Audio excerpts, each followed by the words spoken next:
Narito na naman tayo para sa isang napaka-sweet at nakakakilig na love story nila Kalingap Edu at Ate Viancy. Tulad mo ay aking makilala. Para sa pagpapatuloy ng ating love story ay pumunta si Kalingap Edu sa bahay nila Ate Viancy.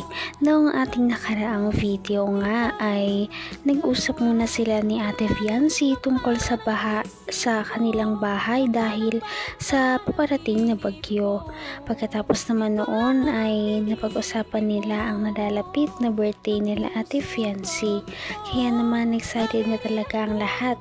Biniro nga ni Kalingap Edu si Ate Viancy na pag malapit na siya mag-birthday, malapit na siya mag-17, edi malapit na rin daw siyang mag-18. Kaya naman baka pwede na daw siyang umuo kay Kalingap Edu. Kaya naman nahiya si Ate Viancy dahil maraming mga nanonood sa kanila noong panahon na yon. Kaya sabi niya ay wag daw siya masyadong talaga. Hindi na lang. Hobby lang po sisirain. Tiwala na yun. Oo naman.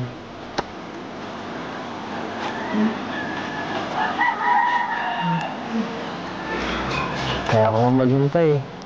Tatanong pa ba yan?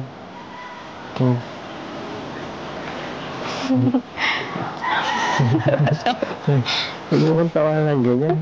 Nag-aadala ko sa'yo.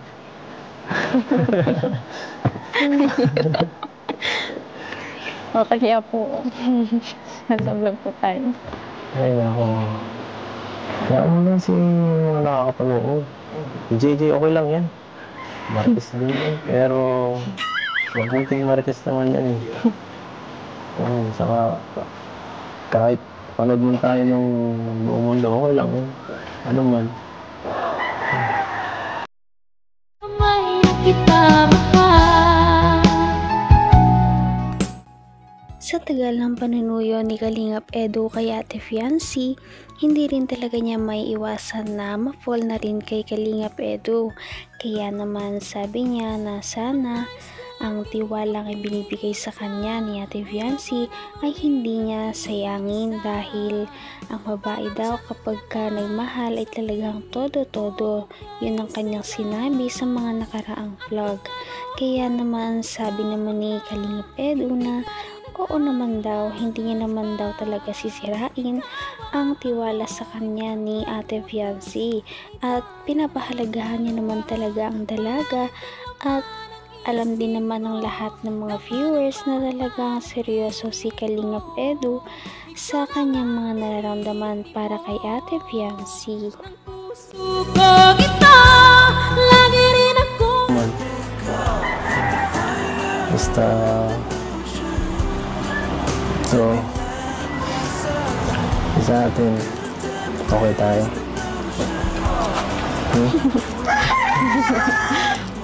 Opo. Hayaan mo sila.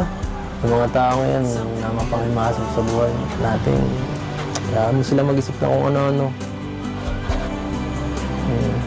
Alam mo naman kung yan ako nagpapahalagan ka. Ang bihira po kayo. Bakit? Kumain na po tayo. Ano po sinasabi mo?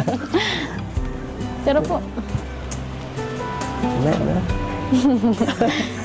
Busog pa ako. Kuya, Busog pa rin yan. Hindi ko naman akala.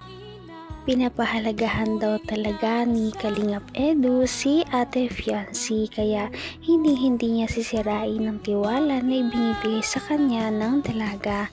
Parang nahahatsit nga si Ate Viancy doon at hindi niya talaga alam ang sasabihin. Kaya naman sabi niya ay baka pwede ay kumain na lamang muna daw sila dahil hindi niya na alam ang kanyang sasabihin at talagang nahihiya siya sa harap ng Kalingap team dahil kung ano-ano daw ang sinasabi ni Kalingap Edu.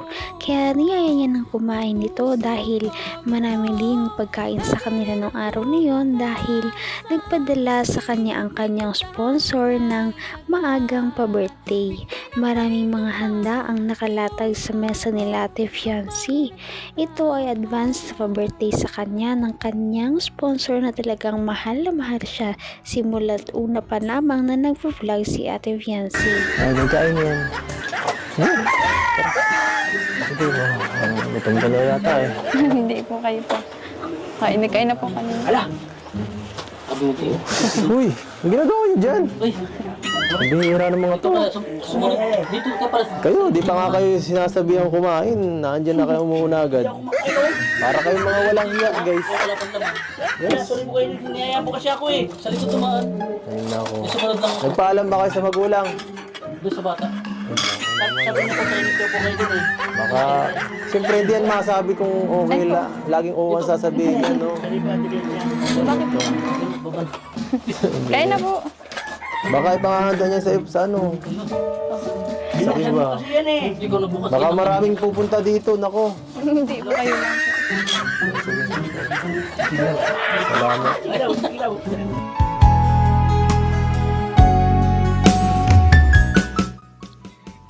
Grabe at mahal na mahal talaga si Ate Fiancee ng kanyang mga sponsors.